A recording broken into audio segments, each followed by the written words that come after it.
नमस्ते जी। वैदिक राष्ट्र में आपका स्वागत है। आज का हमारा विषय है देश के कर्णधार हमारे शिक्षक व शिष्य कैसे हों।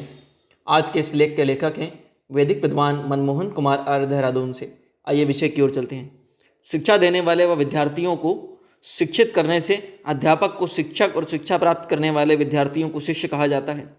आजकल हमारे शिक्षक बच्चों को अक्षर और संख्याओं का ज्ञान कराकर उन्हें मुख्यतः भाषा और लिपि से परिचित कराने के साथ गणना करना सिखाते हैं। आयु वृद्धि के साथ साथ बच्चा भाषा, कविता, गणित सहित विज्ञान, कला आदि विषयों को भी अपने शिक्षक से पढ़ता है। आगे चलकर वह पुस्तकें पढ़कर शिक्षकों के मार्गदर्शन से चिकित्सक, इंजीनियर, कंप्यूटर प्रयोगकर्मी, अध्यापक, व्यापारी, उद्योगपति आदि बन जाता है।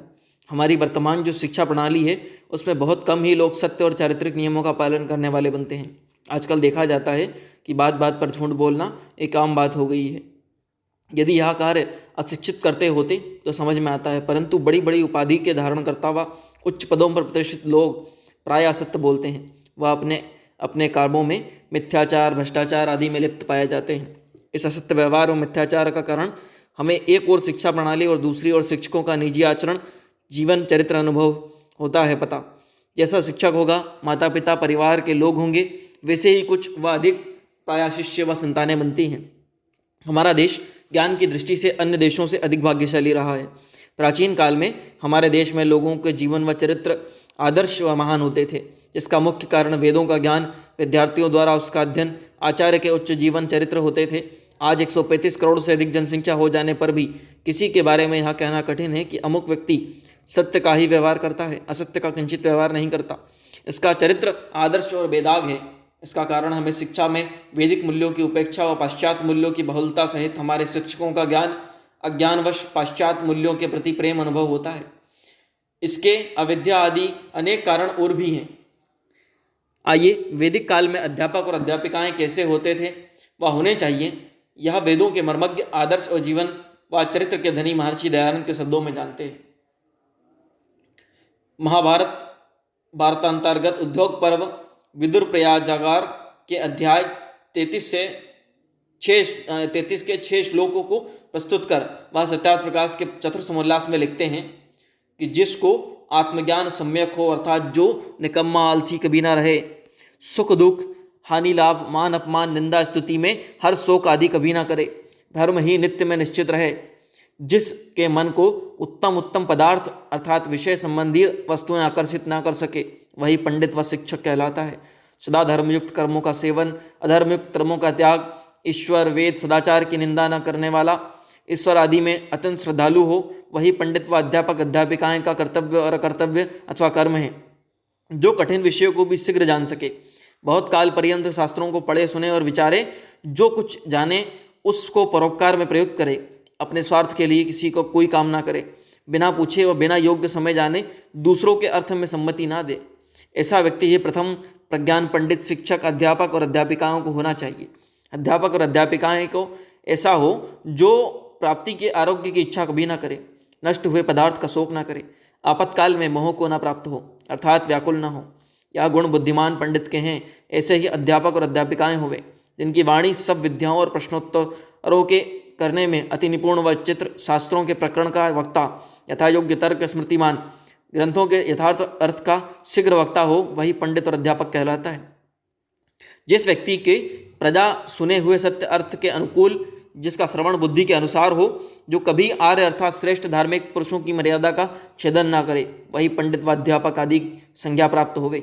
प्रकरण की समाप्ति पर महर्षि दयानंद लिखते हैं कि जहाँ ऐसे ऐसे स्त्री पुरुष पढ़ाने वाले होते हैं, वहाँ विद्या, धर्म, उत्तम आचरण, सत्य भाषण और मिथ्याचार, भ्रष्टाचार सहित व्यवहार आदि की वृद्धि होकर प्रतिदिन आनंद ही आनंद बढ़ता रहता है। हमारे शिक्षक बुद्धिमान लोग स्वयं जान सकते हैं कि शिक्षक व अध्यापक अध्यापिकाओं के इन गुणों में कितने गुण आजकल के शिक्षकों में पाए जाते हैं। क्या शिक्षकों के महर्षि दयानंद वर्णित यह गुण आज अप्रासंगिक हो गए हैं? ऐसा नहीं है। इसका प्रथम कारण तो हमारे शिक्षाविदों की इनसे अनभिज्ञता व दूसरा पाश्चात्य मूल्यों के प्रति गहन प्रेम है। इसके अतिरिक्त शिक्षण व्यवसाय से जो सुख सुविधाएं उन्हें मिल रही हैं, उसका राग भी एक प्रमुख कारण है। हम महर्षि दयानंद के प्रति इन वैदिक, सनातन और भारतीय मूल्यों को महाभारत से निकालकर हिंदी में अर्थ सहित जनसाधारण में प्रस्तुत करने के लिए सभी देशवासियों पर उनका उपकार मानते हैं। महर्षि द्वारा प्रस्तुत विचारों पर ध्यान देने पर हमें उनके गुरु प्रज्ञाचक्षु स्वामी विरजानंद सरस्वती और स्वामी स्वयं दयानंद ही सच्चे अध्यापक, शिक्षक, गुरु, आचार्य और इन सभी गुणों से संपन्न दिखाई देते हैं। अध्यापकों के गुणों का वर्णन करने के बाद वह पढ़ाने में अयोग्य मूर्ख शिक्षकों का वर्णन भी करते हैं, जिसका आधार भी उन्होंने महाभारत के उद्योग पर्व के अध्याय 33 के 2 श्लोक संख्या 30 और 36 को बताया है। वहाँ लिखते हैं कि जिसने कोई शास्त्र ना पढ़ा सुना, अतीव घमंडी, दरिद्र होकर बड़े बड़े मनोरथ करने वाला, बिना कर्म से परायों की प्राप्ति की पदार्थों की प्राप्ति की इच्छा करने वाला, उसी को बुद्धिमान लोग मूढ़ कहते हैं, जो लोग पढ़ाने योग्य नहीं होते। आजकल समाज में ऐसे बहुत से अध्यापक हमें देखने को मिल जाते हैं। दूसरे श्लोक का अर्थ करते हुए वह लिखते हैं कि जो बिना बुलाए सभा व किसी के घर में प्रविष्ट हो जाए, उच्च आसन पर बैठना चाहे, बिना पूछे सभा में बहुत सा बोले, विश्वास के अयोग्य वस्तु व मनुष्य में विश्वास कर ले, वही मूढ़ सब मनुष्यों में नीच मनुष्य कहलाता है। इन 2 श्लोकों के अर्थों पर टिप्पणी कर दयानंद जी कहते हैं कि यहाँ ऐसे पुरुष अध्यापक, उपदेशक, गुरु और माननीय होते हैं वह अविद्या, अधर्म, असभ्यता, कलह, विरोध, फूट बढ़कर दुख ही बढ़ता है। शिक्षक दिवस अभी 3 दिन पूर्व ही व्यतीत हुआ है। हम समझते हैं कि प्रत्येक शिक्षक दिवस पर शिक्षकों के इन गुणों अवगुणों पर विचार कर अवगुणों के त्याग और गुणों के ग्रहण की सभी शिक्षकों को प्रतिज्ञा लेनी चाहिए। विद्यार्थियों के लक्षण भी महर्षि दयानंद ने महाभारत के आधार पर लिखे हैं। वह कहते हैं कि शरीर और बुद्धि में जड़ता, नशा, मोह, किसी भी वस्तु में फंसावट, चपलता, इधर उधर की व्यर्थ कथा करना, सुनना, पढ़ते पढ़ाते रुक जाना, अभिमानी, अत्यागी होना, ये 7 दोष विद्यार्थियों के होते हैं। जो ऐसे दोषों से युक्त विद्यार्थी होते हैं उनको विद्या कभी नहीं आती। सुख भोगने की इच्छा रखने वाले को विद्या कहाँ आती है? विद्या पढ़ने वाले को सुख कहाँ होता है? क्योंकि विषम सुखार्थी विद्या, विषय सुखार्थी विद्या को और विद्यार्थी विषय सुख को छोड़ दें, ऐसा किए बिना विद्या कभी नहीं आ सकती। कैसे विद्यार्थियों को विद्या आती है? इसका उत्तर है कि जो सदा सदाचार में प्रवृत्त होते हैं, जितेंद्रिय होते हैं, जिनका ब्रह्मचर्य सच्चा व अखंडित हो, वे ही विद्वान होते हैं। इसीलिए शुभ लक्षण युक्त अध्यापक विद्यार्थियों को होना चाहिए। महर्षि दयानंद अपने विचार और मान्यताएं बताते हुए लिखते हैं कि अध्यापक लोग ऐसा यत्न करें कि जिससे विद्यार्थी लोग सत्यवादी, सत्यमानी, सत्यकारी, सभ्यता, जितेंद्रिय, सुशील आदि शुभ गुणयुक्त, आत्मा का पूर्ण बल बढ़ा के समग्र वेदादि शास्त्रों के विद्वान हों। सदा उनकी कुचेष्टा छुड़ाने में विद्या पढ़ाने की चेष्टा करें। विद्यार्थी लोग सदा जितेंद्रिय, शांत, पढ़ाने हारों में प्रेम, विचारशील, परिश्रमी होकर ऐसा पुरुषार्थ करें जिससे पूर्ण विद्या, पूर्ण आयु, परिपूर्ण धर्म और पुरुषार्थ करना आ जाए। यह कार्य इनको करके अध्यापक ब्राह्मण वर्ण कहलाते हैं। हम समझते हैं कि महर्षि दयानंद के उपयुक्त विचारों और मान्यताओं के आदर्श गुरु शिष्य का चित्र उपस्थित हुआ है। हमारे शिक्षाविदों को इस विचार कर इसका शिक्षा प्रणाली में समावेश करना चाहिए।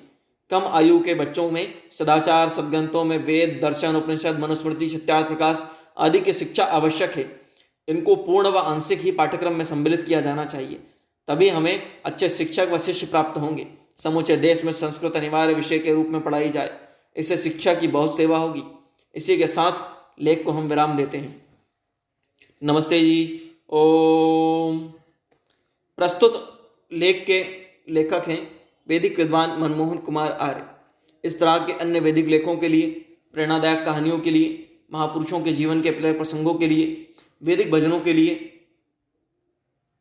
वैदिक राष्ट्र यूट्यूब चैनल को लाइक करें, शेयर करें, सब्सक्राइब करें, बेल आइकन की घंटी को दबा दें। अपने कीमती सुझाव कमेंट करना ना भूलें।